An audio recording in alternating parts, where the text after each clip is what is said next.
Queridos amigos, soy Abadut del canal de Cero a Infinito.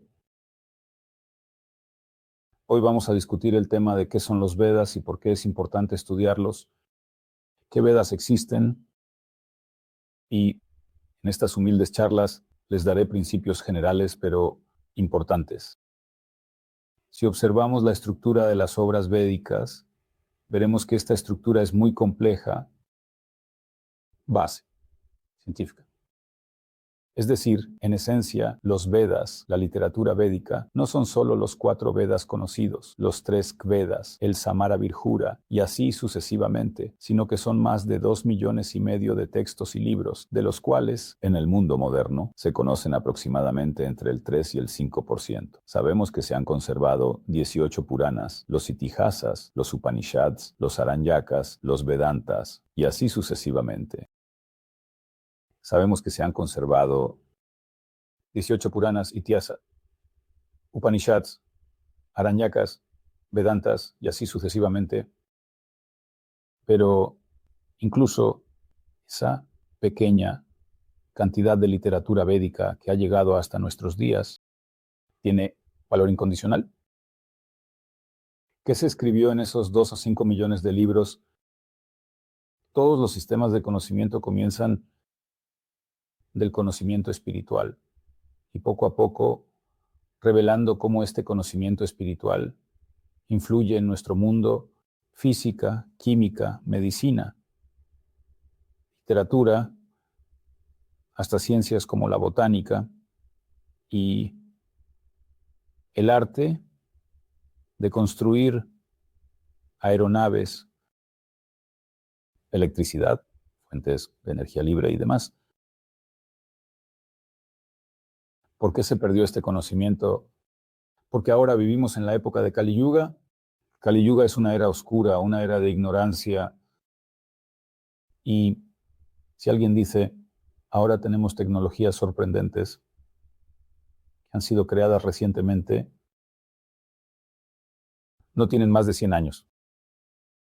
La implementación práctica de la electricidad en todas las áreas de nuestra vida no significa en absoluto que la electricidad como energía era desconocida para los antiguos o que no la utilizaban. Pero hay que recordar que la civilización védica por sí misma es antropocéntrica. Está enfocada en el desarrollo del ser humano. En la civilización moderna, como dijo el filósofo Losev, el ser humano se convierte en un apéndice de la tecnología y la tecnología adquiere un control total sobre el ser humano. El ser humano es controlado por máquinas, aparece la vigilancia. Los dispositivos móviles sobre la persona, su calificación crediticia y así sucesivamente. Y vemos que en el mundo antiguo las tecnologías estaban disponibles para todos. En primer lugar. En segundo lugar, la gente vivía mucho más cerca de la naturaleza, hacia uno mismo, hacia la autoconciencia. Sí, es posible que algunos procesos externos avanzaran más lentamente, pero estaban más profundamente comprendidos y más internamente alineados con la autorrealización, aunque sin duda siempre han existido un grupo de personas sabias que cultivaban el conocimiento védico era la clase de los brahmanas, que en realidad no participaban en la vida material de la sociedad, pero aún así le brindaban a la sociedad un contacto con sus descubrimientos y conocimientos. Y la clase de la sociedad que se puede decir que es la clase consumidora, pero incluso esta clase consumidora era completamente diferente. Él era más consciente, estaba bajo su control. En otro sistema, era un sistema monárquico. Cuando hablamos del concepto de sistema monárquico, hay que entender que en la monarquía existe diversidad. Los Vedas describen al rey ideal, al líder ideal, honesto, justo. Entonces, él lucha contra la corrupción y la injusticia en la sociedad. Así que estos monarcas védicos a menudo gobernaban países afortunados y exitosos. Esto no significa en absoluto que no hubiera guerras y conflictos entre ellos, y así sucesivamente, pero por sí sola, el sistema jurídico. La cosmovisión existe para siempre y pasa por diferentes etapas, como se llaman yugas, etapas temporales, Sati Yuga. Entonces la gente no necesitaba la escritura y había mucha menos gente, tenían cualidades místicas increíbles, transmitían conocimientos telepáticamente y podían viajar a través del tiempo y el espacio sin ninguna tecnología externa. Por eso, las tecnologías eran internas, místicas, el yoga que ellos cultivaban. Luego, la época de Dvapara aparece. Esto, por cierto, luego es la Treta Yuga. En la Treta Yuga ya aparece la necesidad. Un sistema de organización de la sociedad, de un Estado, y la sociedad se estructura en diferentes instituciones, castas, porque la sociedad se estratifica y para su mantenimiento es necesaria una forma de gobierno perjudicial, leyes. Luego, la sociedad se estructura aún más en diferentes países, estados, lenguas, y para su mantenimiento ya no solo se necesita un sistema legislativo, sino también fuerza, y la fuerza se utiliza en mayor medida para llevar las leyes y principios a la práctica. Y la sociedad se estratifica. Aparecen diferentes corrientes religiosas, movimientos que entran en conflicto entre sí, corrientes políticas, visiones políticas. Bueno, el mundo moderno, en esencia, es la Kali Yuga. Aquí todo está claro, la época de la completa degradación cuando lo divino se elimina por completo de la vida de una persona y se sustituye por una religión externa, una historia social superficial, escrita para personas analfabetas, y una ciencia así, se puede decir, limitada, que en esencia obliga a negar todo lo progresivo, incluida la espiritualidad. Y ahora no vamos a hablar de cómo era en la Edad Media. Gracias a la revolución tecnológica, la religión se separó de la ciencia. Es evidente que la religión que existía en la Edad Media era extremadamente primitiva y no era casualidad, porque era en gran medida una herramienta política de control. No vamos a considerar cada religión en este momento. Podemos decir que en general, tanto el budismo como el hinduismo, el cristianismo, el islam están politizados en la Kali Yuga. ¿Por qué están politizadas? Porque las personas no quieren seguir la esencia interna de la espiritualidad, necesitan formas externas y están atados a esas formas externas, y estas formas externas son más que, digamos así, ideas religiosas superficiales. Por ejemplo, hay que ser bueno, hacer todo lo bueno y estar en contra de todo lo malo. Pero ¿qué es lo bueno y lo malo? Nadie lo explica claramente. Esto es lo primero. Lo segundo, cuando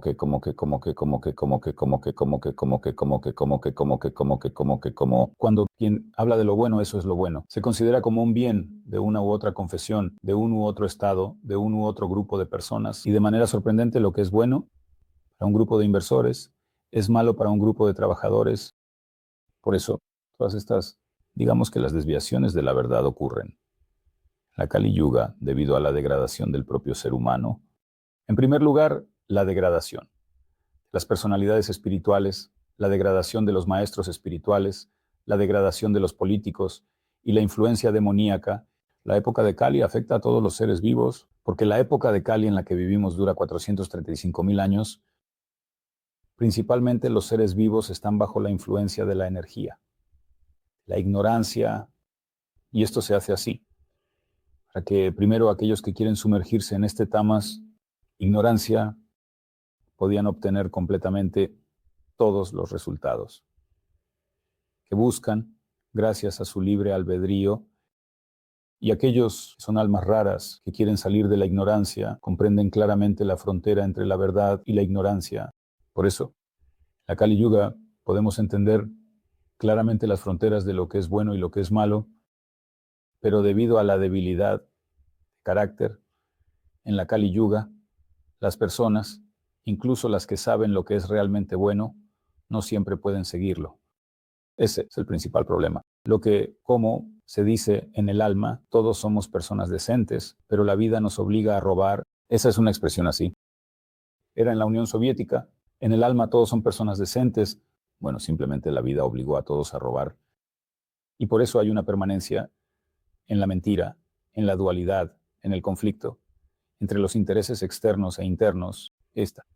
La época en la que vivimos ahora, es precisamente esta época donde se necesita el conocimiento de los Vedas, pero no podemos obtener el conocimiento completo de los Vedas en esta época, debido a que no tenemos cualidades.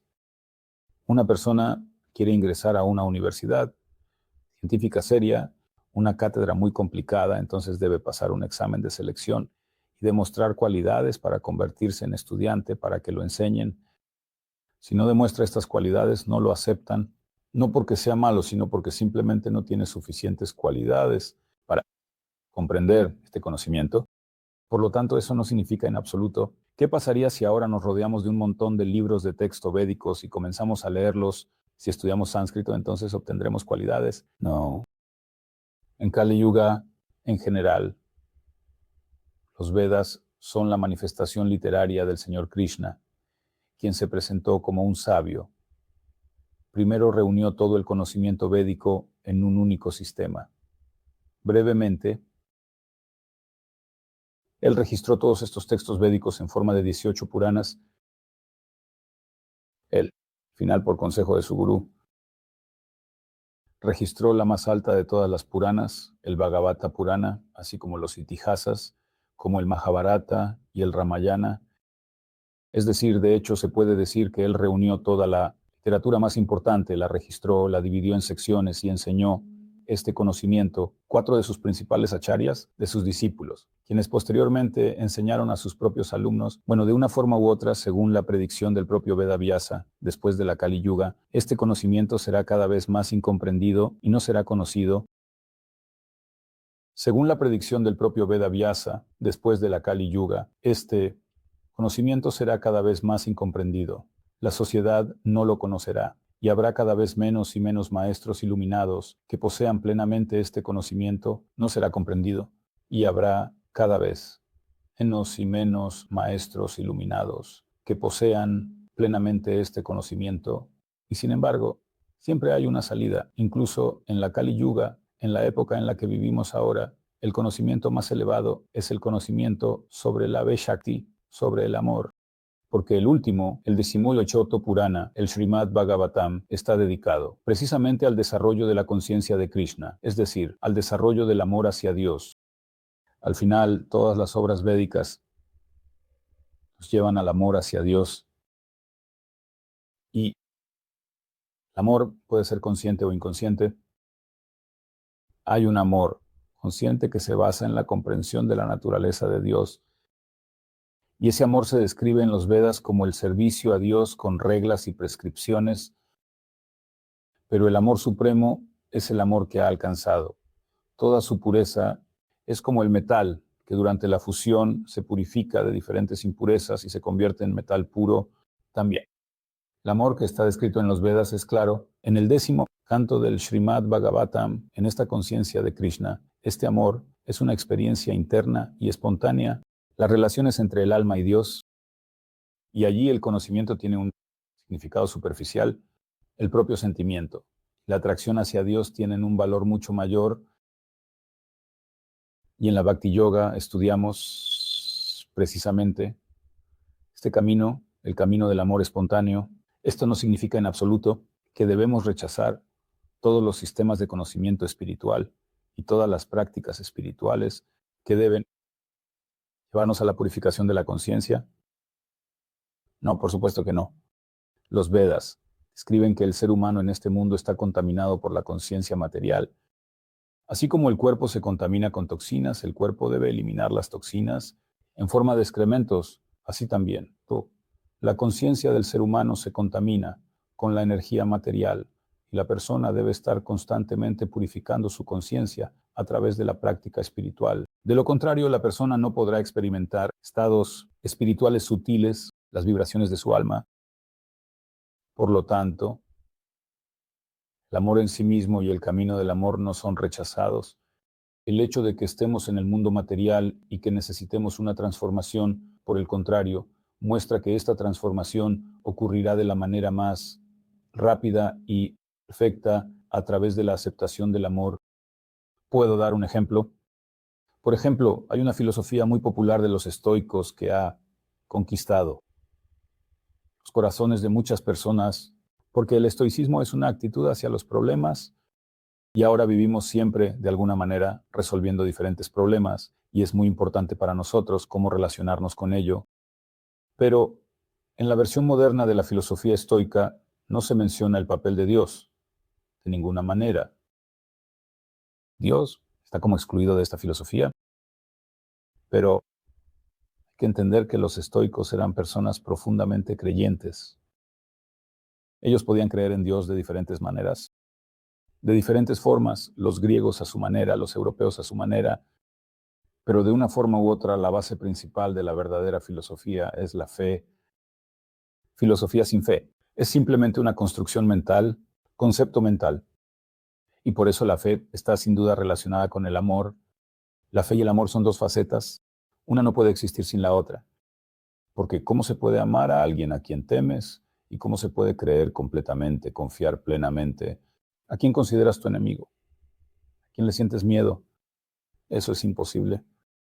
Por eso tanto el amor como la fe son facetas de un mismo sentimiento divino interno, que en sánscrito se llama bhakti.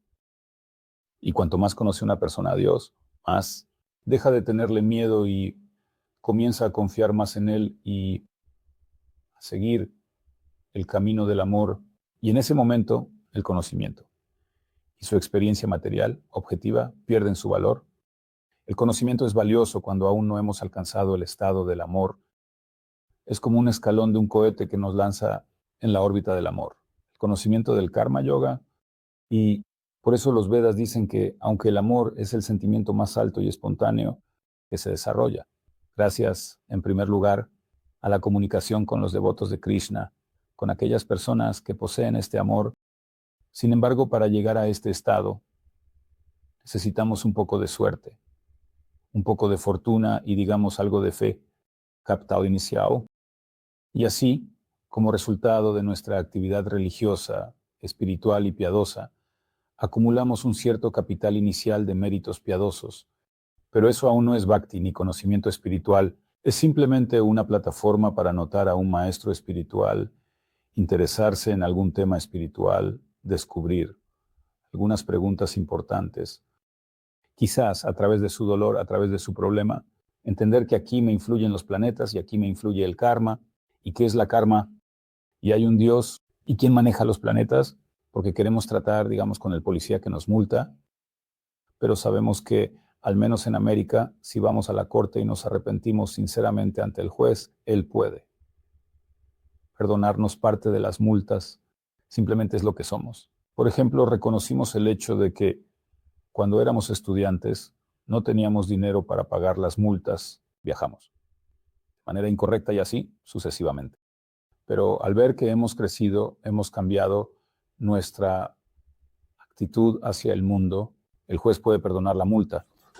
Hubo un video muy conmovedor que muestra cómo un juez estadounidense perdona las multas a un anciano que fue detenido por la policía por exceso de velocidad y le impuso una multa muy grande y el juez pregunta cuál fue la razón de su velocidad. Usted es una persona mayor, necesita conducir con mucho cuidado y él dice, mi hijo, 65 años, se sentía muy mal, lo llevaba al hospital, tenía prisa porque sentía que él podría tener un ataque al corazón. Y el juez se levantó, lloró y dijo, ¿cuál es el amor de un padre hacia su hijo? Yo te perdono. Estas multas fueron todas canceladas. ¿Por qué sucedió esto? Porque el juez vio la causa, no el efecto. La multa es una consecuencia, pero ¿cuál es la causa? Y por eso los Vedas dicen que siempre busques la causa primordial en todo, busca al Señor, busca la fuente de amor y armonía, buscad relaciones con Dios, busca los problemas en ti mismo, no busques problemas en el mundo exterior. Y así, gracias a este enfoque que nos proponen los Vedas para entender el mundo, a la comprensión de su naturaleza, de tu alma, los Vedas. Mismos, ellos, confirman sin reservas que precisamente el Bhakti Yoga es el objetivo supremo de los Vedas. Aunque estudiar algo más, digamos, superficial, son trabajos más bien científicos. Puede parecer que ese o aquel sabio nos muestra cómo está organizada la universidad, cómo actúan los seres vivos, pero todo este conocimiento existe dentro del marco de la Constitución divina, la principal de las cuales es el amor del Señor hacia todos los seres vivos, la libertad inherente del alma de hacer el bien y el mal.